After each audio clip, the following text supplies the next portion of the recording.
다음 달에 금융위에서 이제 그 고액 신용대출 원리금 분할 상환을 의무화한다고 예고를 했죠.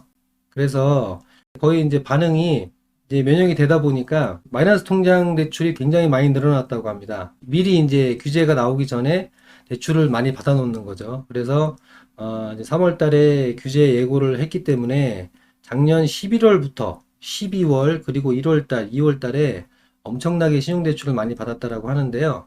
자, 금융위원회에서 이제 21년 업무 계획에서 구체적인 방식과 시행 시기는 3월 달에 발표를 하기로 했는데, 언론에서는 많이 이제 추측성 보도를 하고 있습니다.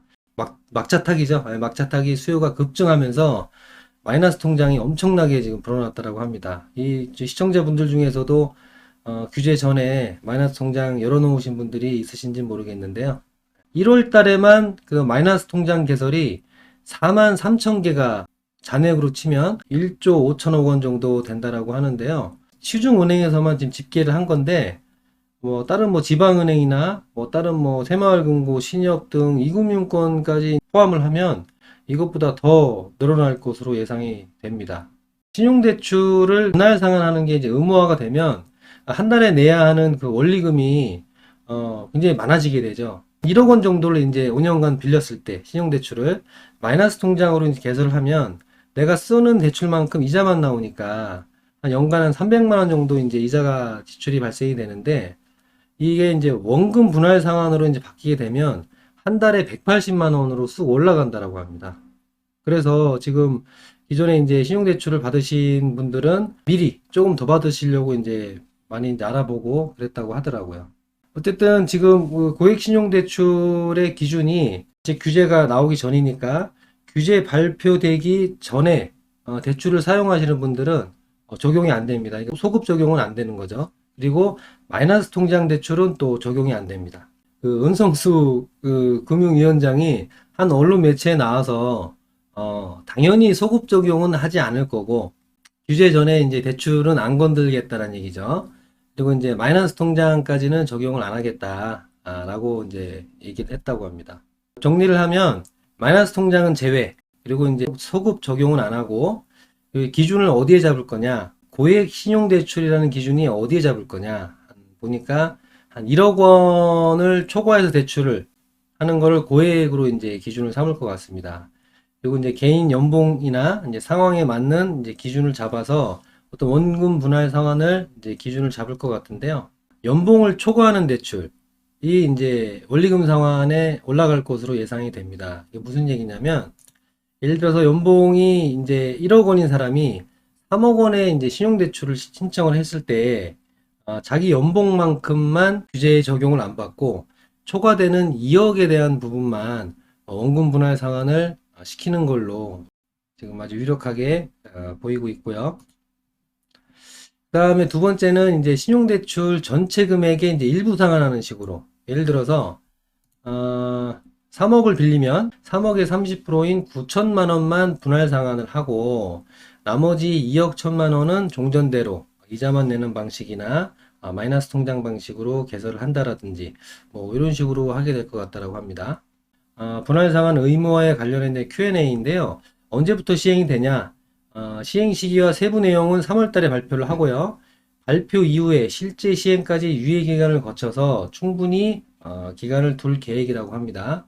3월 달에 바로 시행이 되는 게 아니고 4월 달이나 5월 달, 6월 달까지 유예 기간을 둘 수도 있는 거죠. 고액 대출액의 기준은 무엇인가? 아직은 미정인데 은행권과 지금 협의를 하고 있다고 합니다. 마이너스 통장은 적용이 안 되고요.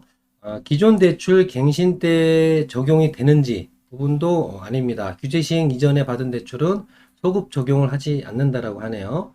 그리고 원금 전체를 나눠 갚아야 하는지 라는 질문도 많았다라고 하는데, 그것도 아직 미정이고 차주 상황을 고려해서 원금 일부에 대해 단계적으로 분할 상환하는 방식을 검토 중이라고 합니다.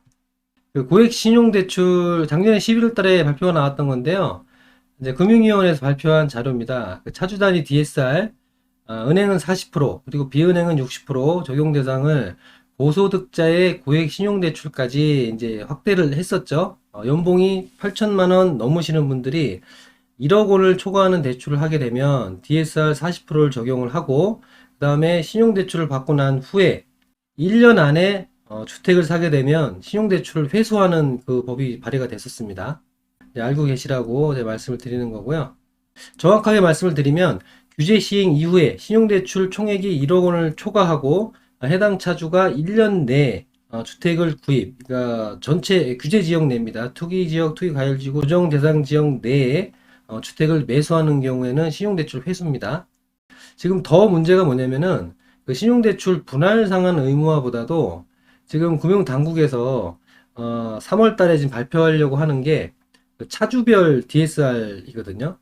지금까지는 금융기관별 DSR 적용입니다. 그 차주별 DSR을 적용하게 되면 어떤 효과가 발생이 되냐면, 그러니까 기존에 이제 지금까지 사용을 하고 있던 은행별 DSR을 적용을 하면, 예를 들어서 그 은행에 신청한 A라는 차주가 있는데, A라는 차주가 이분은 이제 굉장히 이제 연봉이 높고 대출 신청 금액이 적은 거예요. 그래서 계산을 해봤더니 DSR이 이제 10%가 나오는 겁니다.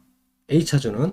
그런데 그 B 차주는 연봉 대비 신청 금액이 많다 보니까 DSR이 이제 70%가 나오는 거죠. 이분은 원래는 이제 40%를 초과해 대출을 못 하지만 은행별 DSR을 적용을 하면 이걸 두 개를 이제 혼합을 시킵니다.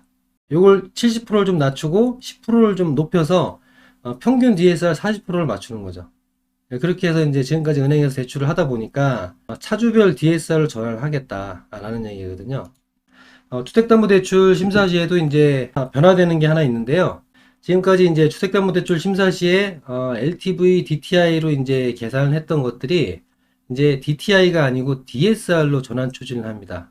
DSR은 총부채 원리금 상환 비율이거든요. 그래서 만약에 DTI에서 DSR로 전환이 된다라고 하면 지금보다도 더 아주 어려운 대출이 될 것 같습니다.